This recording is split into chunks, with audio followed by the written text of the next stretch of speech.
Good morning. It's 10 o'clock and welcome to Lincoln Ware Live. We're here every Sunday morning from 10 until 11. And of course, we've got a great show for you today. Our first guest, Andrea Rehkamp from Mothers Against Drunk Driving. We'll talk to her about the graduated driver's license.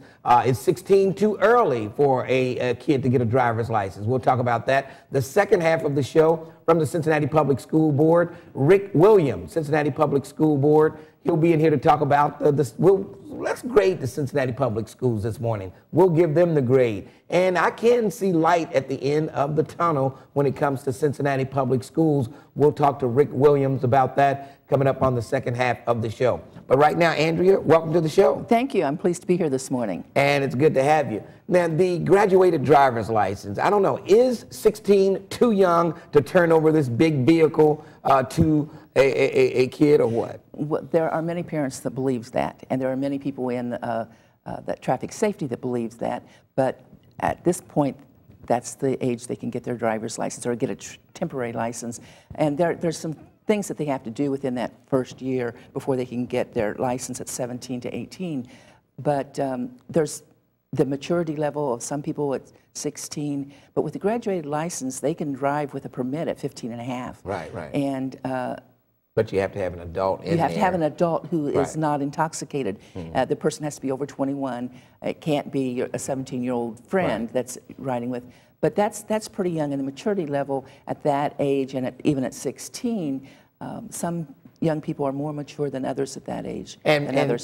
And you do hear of a lot of accidents involving boys driving, speeding Right. in little two-lane roads, trying to negotiate curves, Right. and they're just not that experienced at doing that. Well, unfortunately, we've had a couple high-profile cases recently where the young men were doing exactly that. They were going at an extremely high rate of speed on roads with curves and with hills. They were distracted. The one crash especially, they had several teens in the car with them, and that was in violation of this new law. But unfortunately, two young ladies were killed, and then more recently, the young student from Moeller, he was going at an extremely high rate of speed as well. Teenagers tend to especially young boys, often tend to speed. They don't wear their seat belts. They're more reckless. And when there's more than one person in the vehicle with them, they get more distracted. And even if there's no one in the vehicle with them, if they're on their cell phone or trying to text message, then obviously they're distracted. Those are especially dangerous with teenagers. We hear about crashes all the time where someone is doing that. But typically when a young man is involved, speed is also involved. And that's where the new law comes in, where you can only have one person in the car with you unless there's a relative, and then you can have more, but you have to have a relative. And do you think that's going to cut down on the deaths that we're seeing on the highway? I would hope it would cut down on it, and that's the expectations, but we have to have parents and other teens that are going to abide by that law. We can't pile 5 or 6 kids in a car and expect them to always be safe. With this new law also, you can't have more passengers in the vehicle than there is seat belts for. Now, I know some parents will probably differ on this. They'll probably say, oh, I can't wait till my kid turns 16 so that they can drive themselves to practice, to their job, to here, to parties, because they're driving me crazy. And so I'm sure, and you get some parents say, I don't want my kid to drive until they're 17 or even 18. So you get, what are you hearing from parents on this? Well, many parents, like you said, they can't wait to I was one of those parents. Not be the cab driver anymore I or was the one transportation person. But they have to recognize the fact that if they're going to allow their child to drive to practice in school activities and that's allowed within this new law. They can drive to those type of activities, but they also have to set some guidelines for them, that they can't have the extra passengers in the vehicle, that they have to wear their seat belts, that they have to obey the speed limits. And often parents now, there's all kinds of technology that they can get added to their vehicle that can track where their students are, where their young person is, and many parents are using that technology to help keep track of their young people. But many parents, they can't wait to stop being the driver. All right, on that note, we'll take a quick break and we'll come back. We'll give you a chance to give your reaction to this. 513-381-3838, that's the number. Want to hear from some parents, and we want to hear from some teenagers out there. Maybe you're 15, you've got your temporary permit, and you just can't wait to take that driver's license test to get those licenses. We want to hear from you also. 513-381-3838. Give us a call. Let us know how you feel. We'll take a break, and we'll come right back in a moment.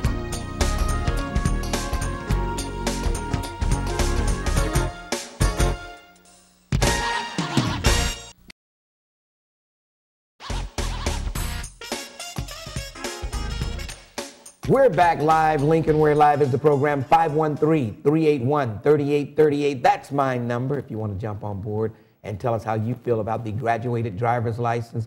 And we'll go to the telephones and kick things off this morning. Let's start things off with Helen. Helen, good morning. How are you? All right. What's your question? Yes, my question is, I don't really believe that the children should be driving at 15 years of age. Well, I mean, they can only drive, they can only get their learner's license at 15, but at 16, when they are able to drive by themselves, you think that's too early? Yes, I believe that it's too early because see, they're having more and more accidents at that age. Well, that's true. Not being properly trained. I think they're doing a lot of their training on the streets while they're driving around with other friends and people teaching them to drive. They're not having the teaching that they need. I don't think that the driver's ed is working because if it was working, then the children would know not to drive so fast. All right. Thanks for your call. Now, and a lot of it comes down to parents. If you want your teen to learn to be responsible drivers, parents need to ride with them. And I know there's a required amount of time. I think it's 50 hours. But parents need to not only drive with them that 50 hours, and many parents don't drive the 50 hours with their teen when they're getting their learning permit. They need to from time to time, drive with them throughout the 16, 17-year age so that they know that and they can see some bad habits, like their habits. And they can hopefully correct that. And I think this new texting, I think that's become a problem also. That's a big problem because you have to have your full attention on the roadways. And young people, because they're so inexperienced drivers, if something happens, many of the crashes that happen are when they go off the road, they overcorrect when they come back on, and that's when a crash happens. All right, let's go to Ms. Wiley, I believe it is. Ms. Wiley, how are you? All right, how you doing, Lincoln? Pretty good. It was an issue last night. I had attended a jazz festival, and a lot of people was down there smoking weed. Oh, my God. Yes, Okay. and What does that have to do with a graduated driver's license? Where's my call screener? Is he working this morning? That's another show. Call me tomorrow on the Lincoln Ware Show on 1230 The Buzz, and then we'll probably address those problems. Yes. Now, the graduated, they have to be in by midnight? They have to be in by between 16 and 17? Right. They have to be in by midnight, and the hours of restriction are from 12 midnight to 6 a.m. unless there's an emergency or if they have a job that keeps them out after that, and they can drive within those restricted hours. So they have to get a driver's license, I mean a letter or something from the their employer, yes, saying that they're coming from work on, their hours of operation for them. Okay.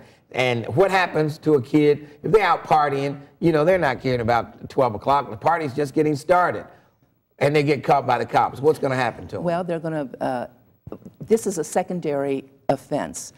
So that means if they just see them out, they can't stop them. They can't stop them. But if something else happens, if they stop them for another reason, then they can be cited for that and taken into court. And fortunately, the judges in this area have taken the teen driving a little bit more serious than they had in the past. And that's one of the reasons I think we're seeing fewer deaths in our area. And Ohio had fewer deaths last year. I think the number was down to like 172 from 204 for that age group 2 years ago. So we are seeing fewer deaths, and judges are taking it more seriously and handing down tougher sentences, and things like the car teens and program. There's a last chance program out in Claremont County that young people that get citations for driving infractions have to go to. And you don't hear about a lot of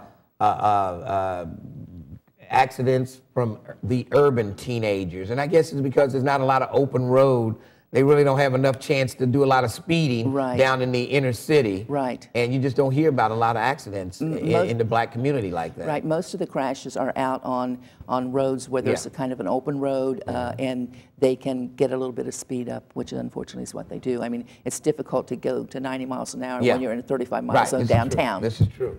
All right, let's go to Camilla. Camilla, did you go to the festival last night? No, just kidding. No. Go ahead. Just kidding. Go ahead. What's your question? I just want to say, I have a child. He's getting ready to turn 16 next year, and we have this discussion about driving all the time.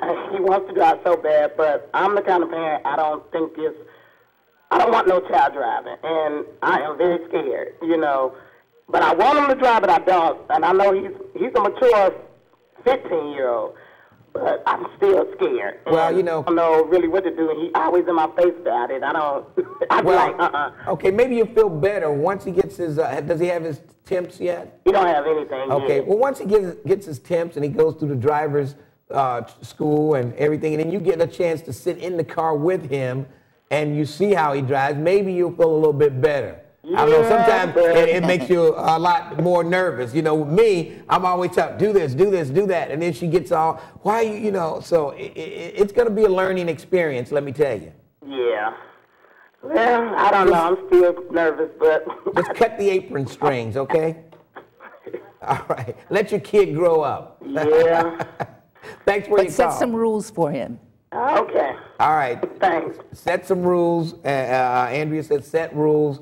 And just get in there, and you'll get a little more comfortable after you see that they're able to maneuver around and handle the traffic. 513-381-3838. Let's go back to the telephones. Let's go to Robert. Robert, how are you? I'm doing fine. How you doing, Lincoln? Pretty good. What's going on? Okay. Just want to say good morning to your guests, and I wanted to make a statement, then ask her a question. Go ahead. In regarding to that young man who killed the two young ladies in the accident when he was speeding. Right. What is her opinion on the way that they decided that he should be tried as a child, when as he did sign up for his driver's license as an adult? He took on the responsibilities of his driver's license. Wouldn't you feel that maybe they should have tried him as an adult? That's a good question. Thanks for your call. Hang up and listen to the answer. Will do. Thanks. That's a very good question, and I'm sure if I was the parents of one of those girls, I would want him tried as an adult. I know there's many people in the community that wanted him tried as an adult, as well as the prosecutor. There was a lot of influence to keep him in the juvenile court. Yeah. And evidently one of the things that kept him there was the fact that he had never had any infractions before. Unfortunately, his first infraction caused the death of two beautiful young ladies. I'm not a judge or to make those decisions, but I can tell you as a parent, I would most likely want the most serious, and I can't speak for those parents, I can just speak for myself. I would want the most serious charges and the most serious sentence given to that person. Yeah, I mean, if you turn these cars over to these, if you say they're kids, I don't think they need to handle these cars. If you're going to say, well, if you go out and kill somebody, you're a child, we're going to charge you as a juvenile. Right. They've got an adult responsibility. If adults do the same thing, they're tried as an adult, you know. So I think that if they commit these infractions while driving as a juvenile, they should face the adult consequences. Right. But in that case, maybe we shouldn't give them their license till they become an adult at 18. So it could go either way. We need to take a quick break and we'll come right back. Lincoln Ware Live right here on It's 38. We'll be back in a moment.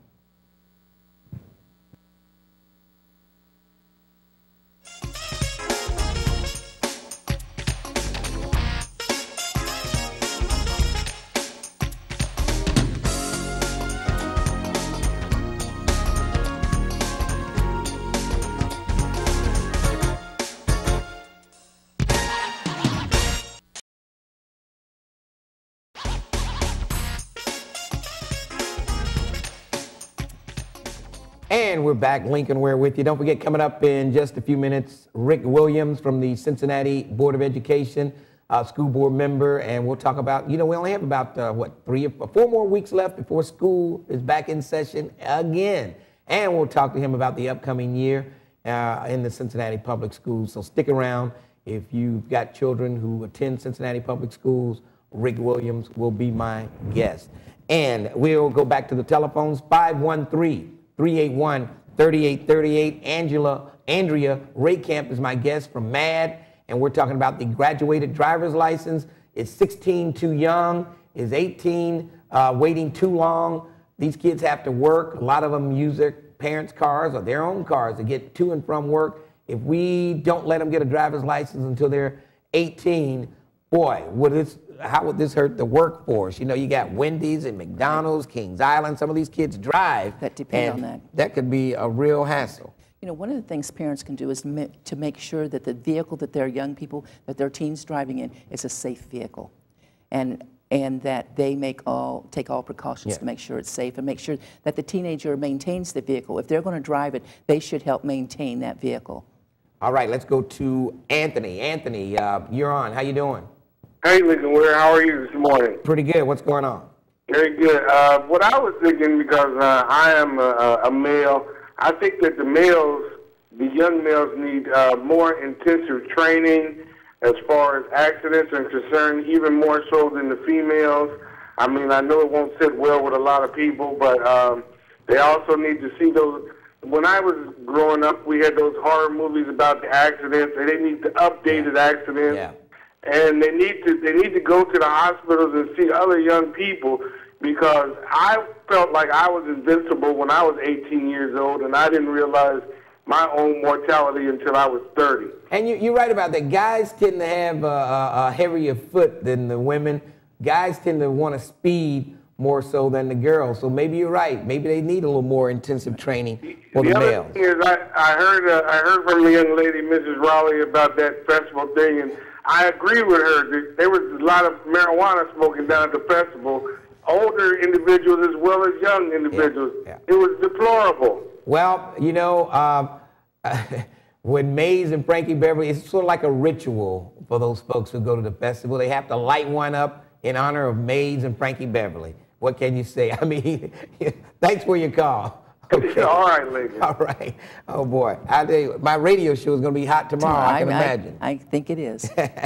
Now, is there a number people can call if they want more information on this? They can call 513-769-6800. And I do want to mention before we leave today that there is going to be a forum on teen driving at the Underground in Forest Park on August the 14th. And if anyone's interested in attending that, any parent or law enforcement or anyone's attended in attending that, just call me at 513-769-6800, and we can get the information out to them. And I did see something on one of the news shows where they had some type of training, defensive driving training at Princeton High School or something like that. A lot of the schools are doing defensive driving training, and parents can, and I know it's been at Milford, it's been at Princeton, and at several of the schools, that hopefully this will also help the young people to learn better driving skills. All right. Give your phone number out once again. 513-769-6800. We also, they can also go to our website, www.madd.org, and then click on to their local chapter. All right. Now give us the graduated driver's license restrictions once again. Well, if they are 16 to 17 years old, the restricted hours are 12 to 6 a.m. They can drive to work with a note. Employers can't be held liable if something happens while the student's going to. Official functions for school, they can drive, or emergencies, no more than one non-family member in the vehicle. And the first 6 months, if they have a receiving violation, the penalties will be increased for what they would normally be, and they must be accompanied by parent or guardian. All right, and like I say, if you want more information on that, I'm sure you can go to the BMV to get those booklets with all the restrictions and everything like that. They'd be more than happy to help you out. Andrea, it's always good to see you. It's great to see you as well, Lincoln. And we'll have to have you back again sometime. Thank you so much. This is Andrea Rehkamp from M.A.D D, and she's been my guest this morning. We'll take a quick break, and we'll come back and talk to school board member Rick Williams right here. You can jump on board. The phone number is 513-381-3838. If you want to talk to Rick, you better call up now. I got a feeling the lines will be busy. Back in a moment.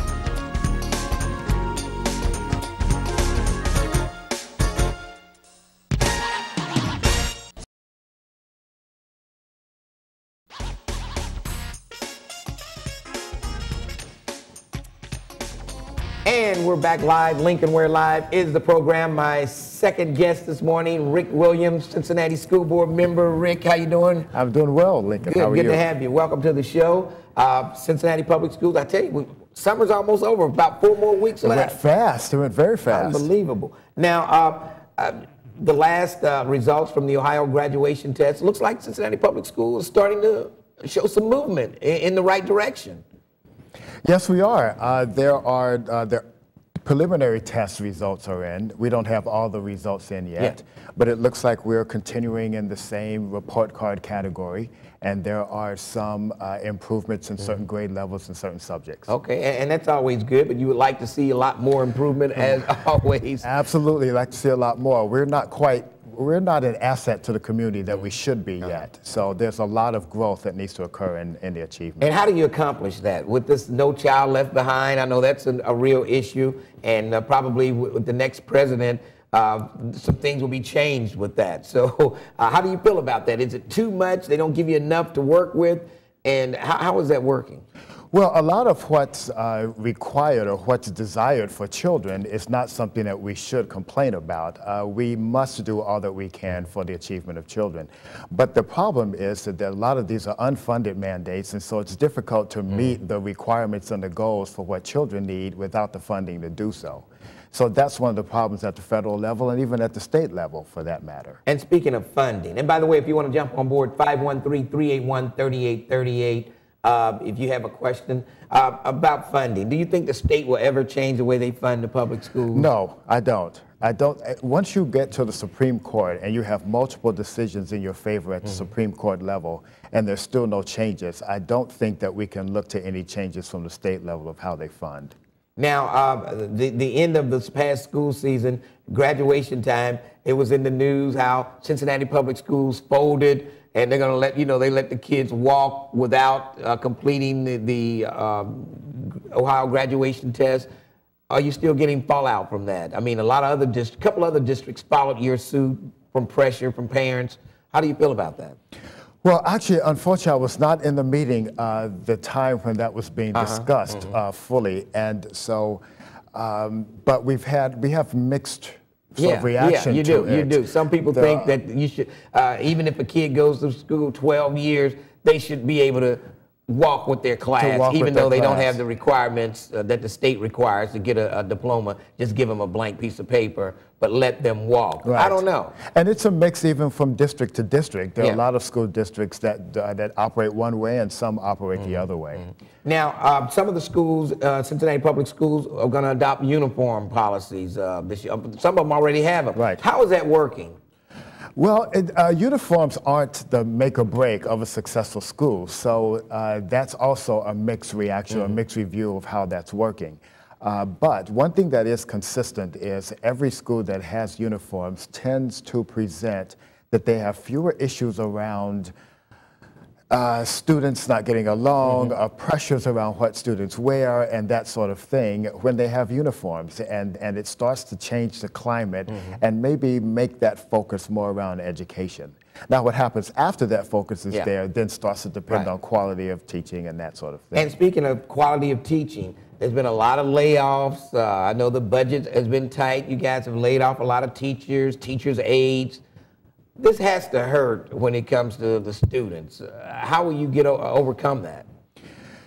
It does hurt. There are a lot of unfortunate financial decisions that had to be made this year, and it comes from the spending. There's been spending in the past that we're starting to face the ramifications of today. And so we have to get a better balance between the number of children and number of schools, because the funding of the operations of the school gets very important for the success of the child. Now, how detrimental are the charter schools to the public schools? Is that really hurting the Cincinnati public schools? Well, they have in the past, but that's lessening each year. There's a moratorium on the number of charters, and so they don't tend to increase like they did before. But I think vouchers are going to be the bigger threat to Cincinnati Public as opposed to charter schools. Now, do you think vouchers will make you do a better job? Yes. And I think that they will require that we do a better job. And that's where all of our competition is coming from. It's coming from the fact that the district historically has not done well in performing for children.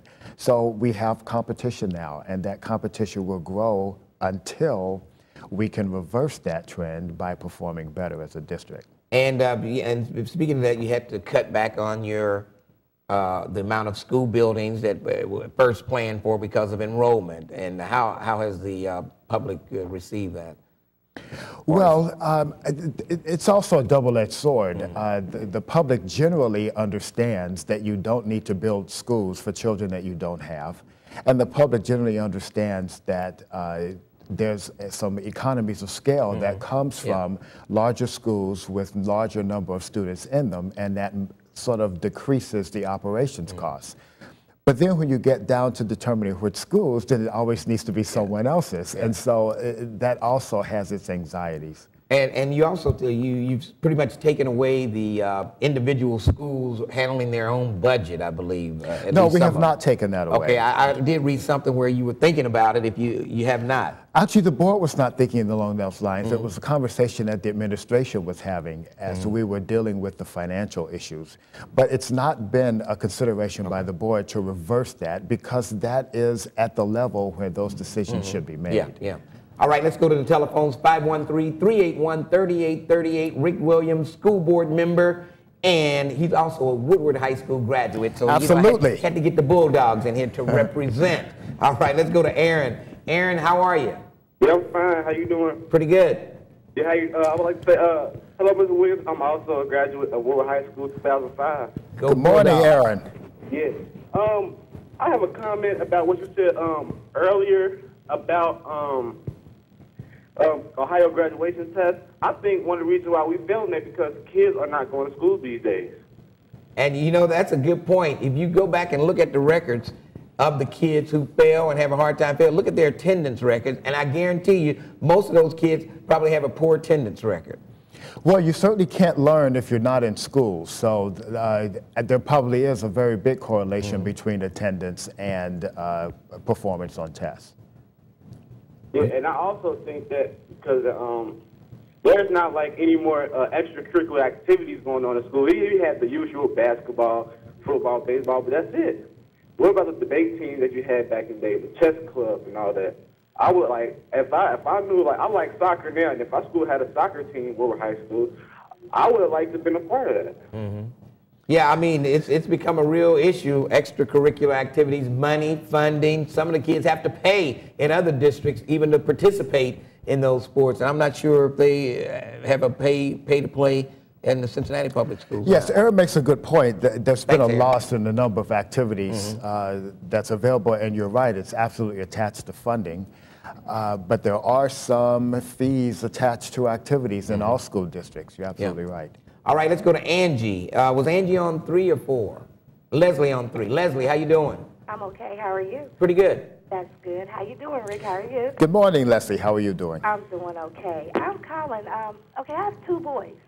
Well, actually 3 kids that's in Cincinnati Public Schools. Now, my concern is my son, he's 10 years old. He weighs 208 pounds, and he wears a size 11 and a half gym shoe. How old is he? He's 10. Okay. Okay? Now, we've been through HealthWorks. You got nurses at the schools. Oh, the kids need to go to HealthWorks. HealthWorks tell you, okay, well, your kid has to have incentives and this, that, and the other to be able to lose the weight. Now, I'm a low-income mother. You know, I mean, they may not look like it because they're so big, but I am. And incentives I don't have to give, like Kings Island trips and places like that. You know, these are, you know, you're talking big things. So I go to the school and I say, well, okay, can you help me? They don't have, like the guy said, they have no sports. I pay a $100 fee for my children to play for Finneytown right now. You know, and this is out of Cincinnati, which I have to travel to get them there and everything, which I think that should be within the school system. You know, I'm willing to pay. I just don't. My kid's father passed away at 27 years old from a heart attack. The way my children is growing, they're growing right into it. It's my job to be able to stop this from happening to them. I don't know what to do here. Well, are they under any type of medical care? Nothing's wrong with them at all. They're healthy as I don't know what. They just, honestly, when my kids started school, my kids was regular-sized kids. They started school, they blew up. And that's the honest, I'm not going to say it's the school's lunch, because they do eat school lunch. But that's what happened. It's not just my children. Yeah. I know you guys see the overweightness of the kids in the Cincinnati public school system, because I see it on the football field at Finneytown School. I'm looking at all these kids. Now, when I was a kid, we didn't get that big. All right. Well, thanks for your call. And I know that, the Cincinnati public schools are faced with more issues than like your suburban schools are, I'm pretty sure. That's why you're faced with, 3 and 4 times as much problems that Sycamore or Princeton will face. And I'm sure you hear these stories all the time. Well, this one, unfortunately, is not unique, but I'm glad Leslie made the call because it's an opportunity to point out this issue, and this is a community issue. This is not a Cincinnati Public Schools issue. The students in this community attend Cincinnati Public, but they also attend other schools. And as she is saying, this is a problem in other school districts as well. This is a health problem in the community that we need to address. There's been a shift in how we live. Entertainment is not as active as it used to be when we were younger. Right. It's not about extracurriculars. It's about our entertainment now is sitting in video games. Right, it's about what you do after you get out of school. We used to go out and play baseball and do all types of things after school, but now it's in there watching BET, texting, and on the computer, and they just don't get the exercise that they need. Yes, and so we as a community have to start to shift how we entertain our young folks. Let's go back to the telephones, 513-381-3838. Let's go to, all right. Lisa, how you doing? Lisa. Maybe this is not Lisa.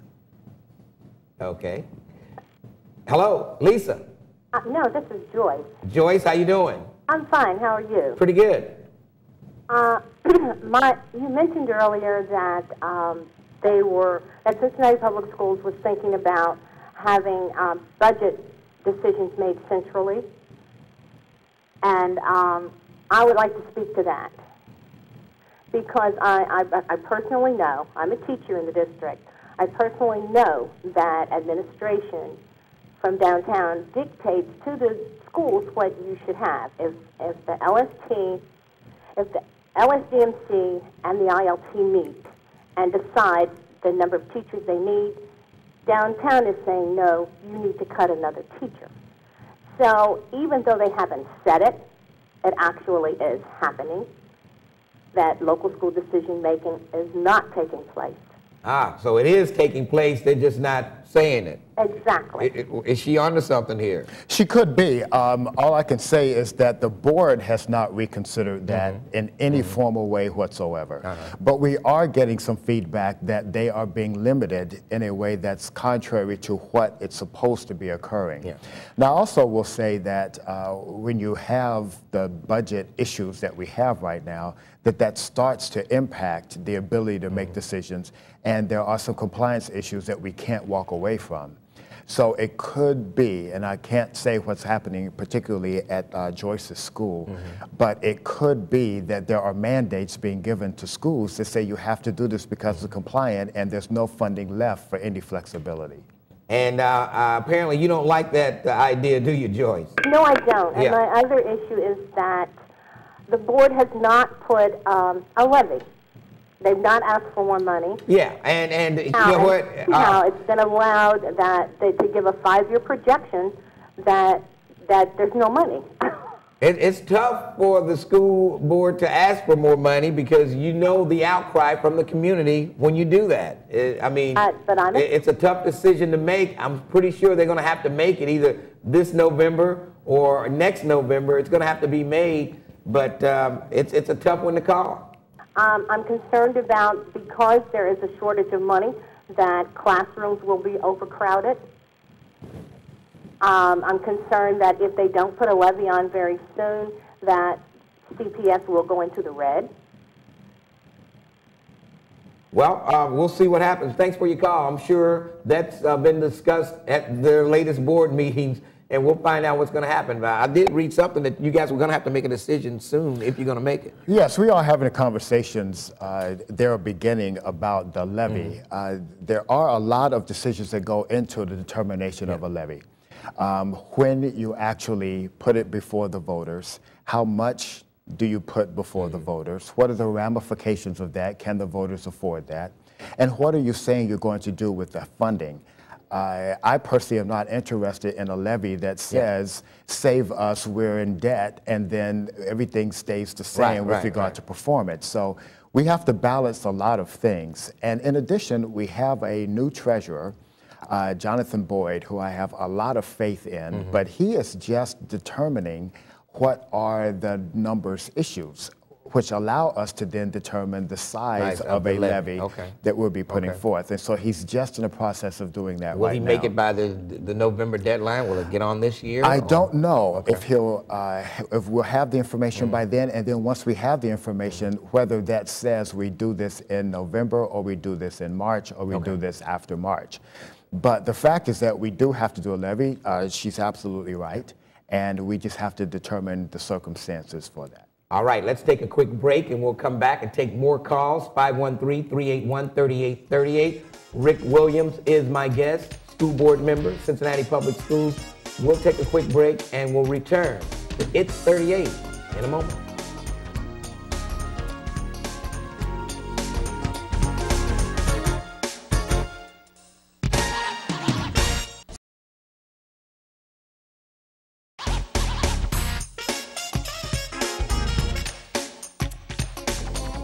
Rick Williams, Cincinnati School Board member, and we're talking Cincinnati Public Schools. And the phone number, 513-381-3838. If ever a line becomes available, Rick is a popular person, and we'll let you talk to him right now. Linda, you're on with Rick Williams. Go ahead. Hi, I drive a school bus for Cincinnati Public Schools. And I think the reason that you have so many of these people moving out of Cincinnati, and I am one of them, I chose to get my children out of the Cincinnati Public Schools because they just didn't care. The teachers didn't care. You couldn't get them to communicate with you. No callbacks from these kids. I moved them to the Norwood school system. They don't take no stuff from these kids. Cincinnati Public Schools, these kids are bad. They are just plain bad. We can't get them to behave on the bus. We go to the principals. We go to the teachers. The bus drivers themselves will take these kids into the office, and we get no response, and they're still on our buses the very next day, causing the same trouble. I didn't want to put my kids to school with all those violent kids, and that's why I moved out of the Cincinnati Public School District. So you're saying the discipline may be lacking in Cincinnati Public Schools? Oh, I'm not saying, I know it is. Oh, boy. I know it is. I drive a school bus. I wish you guys could see some of those tapes on our buses, because everything's recorded. Yeah. And they are just out of control. I mean, drive behind one of the buses one morning when we're picking these kids up, or in the afternoon, drive behind one of the routes, and you can watch these kids. All right. And the charter schools are just out of control. Thanks for your call. And you know, I've heard this from other drivers also. And they said, you know, they report these kids, but no discipline, they're right back on the bus. You know, we hear this from parents as well. The schools are supposed to have a strategy and a plan that they implement for this, and we often hear and have discussions with the administration that what we are told is supposed to happen is not happening. Oh, okay. And so what we have to do is bridge that gap between what is supposed to be happening and what actually is. I'll also add that there are some incidents of violence as well as disruption that we have decided to have a child safety summit. And what we decided to do is extend the actual issue of just bullying or something happening in the school and understand that that's a community issue. And we're looking at this from the standpoint of the broader context of making children safe everywhere. on buses, waiting for buses, just in their neighborhoods. And so on the 15th, Saturday morning at the Community Action Agency, there's going to be a summit discussing ways for neighborhoods to help manage the safety for children in their neighborhood. This is the 15th of August? 15th of September. September, okay. At the Community Action Agency. And that morning, we'll be discussing with neighborhoods, neighborhood leaders, residents, families, parents, how to make children safe in their neighborhood and develop a plan for doing that. All right, let's go back to the telephone. Bochi, how you doing? I'm fine. My name is Stachi. Oh, Stachi, okay. Stachi. All right. Okay, now, first of all, I remember when we went to school that we walked to school. I mean, you know what I'm saying? And when they took away the walking and all that, you got the weight gain. Then you got the problems on the bus. If all the kids were walking to school, even though we had little fights and stuff like that, but you got to do your own exercise and all that. But I didn't understand why they took the kids out of the neighborhoods that they lived in. Well, you know, you get back to neighborhood schools.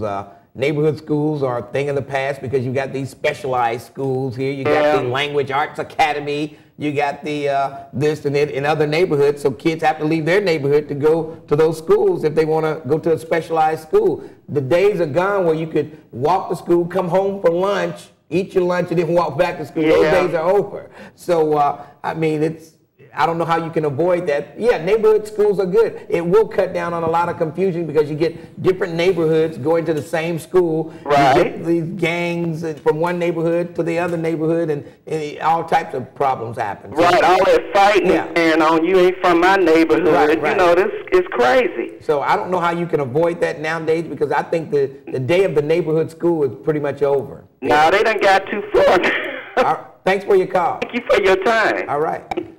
It's difficult to have enough children in one neighborhood to serve a neighborhood. Yeah. And it's important, I think, also for the community of Cincinnati to not be as segregated as my neighborhood versus your neighborhood, and to start to look at how we best educate all children in the community. Yeah, this neighborhood territorial, you know, it does not serve us well at all. Yeah, but it's been going on a long time. Even back in the day we went, you know, it was always Avondale against Kennedy Heights. Right. You know, so it's still going on. All right, let's go to Shauna. Shauna, how you doing? Good morning, gentlemen. How are you today? Pretty good. Good morning. Good. I wanted to comment on Aaron, who called earlier, and he was speaking about the lack of extracurricular activities. Yes. Both of my girls go to Cincinnati Public. My oldest daughter goes to SCPA, and my youngest is in Dater Montessori. And I was just wondering why you cut the funding at the arts level. Why is it that you cut out arts and music and gym and the things that the kids really do love to go to school for? Why you cut that out first? It just seems that way. If I'm wrong, please let me know. All right. Thanks for your call. Well, I certainly can't say that she's wrong, that Shauna's wrong, because I don't know what's happening specifically at Dater or SCPA, because that is something that the school determines at their school level. They're given a budget and they determine where they're going to allocate those funds and where those cuts need to be made. And it is consistent that it's art, it's PE, it's physical education, and it's music, because those aren't the subjects that are tested. Yeah. It is an unfortunate reality, though, because not only are they a draw from the standpoint of interest, they are required for just total youth development and education. You got to have physical education. Absolutely. I mean, we get back to what Leslie said about the size of her son. So it is unfortunate. It does get down to being a financial issue. And that's why I think we still have to have a balance between the number of schools and the number of children in them so that we can fund all of these things at every school. Now, when does school start this year? Do you have the date? I don't have the date. It's before Labor Day. It is before Labor Day. And I have heard that a lot of the schools around the country, since they have the attendance is so low before Labor Day, they're thinking about going back to starting school the day after Labor Day, like they used to do a long time ago. Any discussions have been talked about with Cincinnati Public School? Because here the attendance rate it's always been a big push to get the kids into school that first week, because for some reason parents don't let them come to school until the first of the month. It's a historic trend. There's a lot of families who still want to bring their children back from their families down south after Labor Day. And they just want to continue to do that, and it just won't change. And so to some degree, it'll be an issue every year. But it has been improving, though. I think the push has been on to make sure they get to school, and it has been improving. I think we have time for one more call. Lou? How you doing, gentlemen? I'm sorry I missed half your program, and I just wanted to... Shame on you. You missed half the program. Sorry about that. Listen, I wanted to know something on that after I make a comment first. My parents were low income and had scripted saved and sent me to public schools back in the 70s to keep me out of public schools and that. But yet, if you remember that in Ohio passed for the lottery, that was supposed to, my parents voted for it because they didn't like it for us, having gambling, but they voted for it because they were thinking of the children, and we were lied to, and it went to a general fund. Then the Bengals thing came up, and remember, it was between either putting the schools on the ballot or the Bengals. Once again, politicians, screwed the kids in a way. And you're gonna have to get to the point real quick because I'm almost out of time. The point is, has the Bengals ever given a dime to the schools? Okay, thanks for your call. Yes, they have. And all of the new buildings that you see around the city are funded through the dollars raised from both stadiums, the Reds and the Bengals, as well as a bond issue that the voters voted on themselves. You got your answer. All right. Rick, it's great to see you. And as always, you answered all the questions, and hopefully the callers will take something away from this and use it wisely. It's a pleasure to be here, as always. All right, good to see you. We'll take a break, and we'll come back with the Talk of the Town to wrap things up right here on Lincoln Ware Live. We'll take a quick break, and we'll come right back after these messages.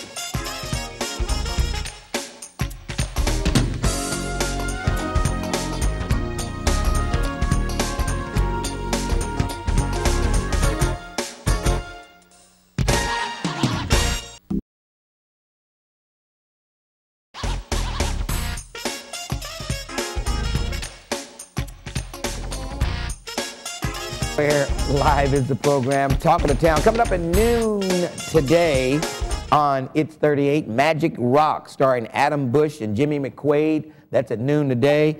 A rebroadcast of this show tonight at 8 o'clock on WOTH-TV. And by the way, if you want to see a rebroadcast of any of the shows we've had here on Lincoln Ware Live, log on to WBQC.com and you'll be able to look at any of the past shows that you might have missed. And maybe you can get some information that you wanted to get, a phone number or something. But log on to WBQC.com and you'll be able to click on a rebroadcast of any of the shows that we've had right here on Lincoln Ware Live. That's WBQC.com. Don't forget, Monday through Friday, you can check me out on 1230, The Buzz of Cincinnati. Monday through Friday, 10 to 1. We'll see you next week.